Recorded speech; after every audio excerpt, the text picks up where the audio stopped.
The mountain air was crisp, carrying the scent of pine and the distant echo of a stream. A lone warrior, Hiroshi, trudged up the winding path, his sword strapped to his back, his heart heavy with doubt.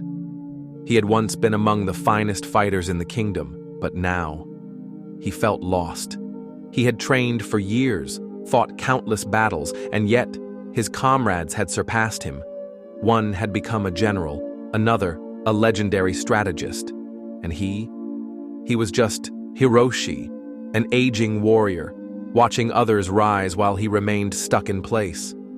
It burned within him, and so he sought the wisdom of an old sage said to live atop the mountain.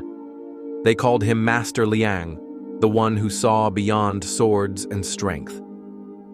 After hours of climbing, Hiroshi reached a clearing where an ancient tree stood tall, its golden leaves swaying gently in the wind. Beneath it, an elderly sage sat, sipping tea, his long white beard moving slightly as he breathed. Master Liang looked up as Hiroshi approached. He smiled. Ah, a traveler with a storm in his heart. Hiroshi hesitated before bowing deeply. Master, I have come for guidance. I am a warrior, strong, disciplined, but I feel left behind. The sage nodded, gesturing for him to sit. Tell me. Hiroshi exhaled. I trained harder than anyone, fought bravely, yet my comrades have become legends, while I remain ordinary.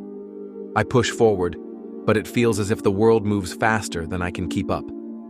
He clenched his fists. Why? Why am I left behind?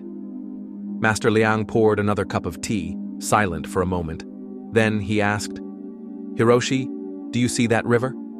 The warrior turned. Beyond the tree, a river flowed steadily, glistening under the sun. Yes. Tell me, the sage said, which leaf moves the fastest? Hiroshi frowned. The one caught in the strongest current. The old man nodded. And the slowest? The one resting along the edges, caught in the stillness. Master Liang chuckled. And yet, all leaves, whether swift or slow, reach the ocean in time. Hiroshi stared at him. You're saying my time will come? The sage shook his head. I am saying there is no behind. There is only your path. The sage set his cup down and pointed toward a nearby bamboo grove. Tell me, Hiroshi, which grows faster, the bamboo or the oak? The bamboo, of course, the warrior answered. It shoots up quickly, strong and tall. And yet, Master Liang said, the oak remains standing for centuries. While the bamboo reaches the sky in mere months, the oak spends years growing roots, deep, unseen, but unshakable. Hiroshi's grip on his sword loosened slightly. The sage continued. You see only the warriors who rise quickly, but do you see those who fall just as fast? Do you notice the ones who rush ahead, only to be broken by the storm? He paused. You are the oak, Hiroshi. Your growth is slower, but your roots are deep. And when the storm comes, you will stand while others fall. The warrior felt something in his chest, something lighter than before. Master Liang picked up his cup again, sipping his tea. Tell me, Hiroshi, why do you hold your sword so tightly? The warrior blinked. Because I am a warrior, my sword is my strength. The old man smiled. And if your hands are always full, how will you catch the lessons life offers? Hiroshi looked down at his hands, calloused, clenched. For years, you have held on to comparison, onto the idea that you are behind. But behind what? Behind who? The sage's voice softened. The river does not ask why some leaves move faster. The oak does not envy the bamboo. They simply are. The warrior sat in silence, watching the golden leaves drift from the tree.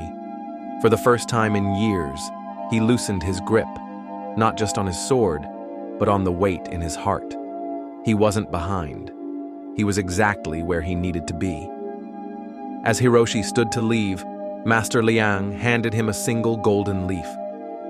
Carry this with you, the sage said. When you feel left behind, remember, there is no race. only the journey. Hiroshi bowed deeply, his heart lighter than when he arrived.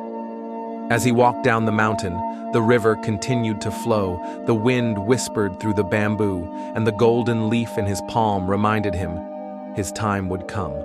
In its own way, in its own time. When you feel left behind, remember, growth is not a race.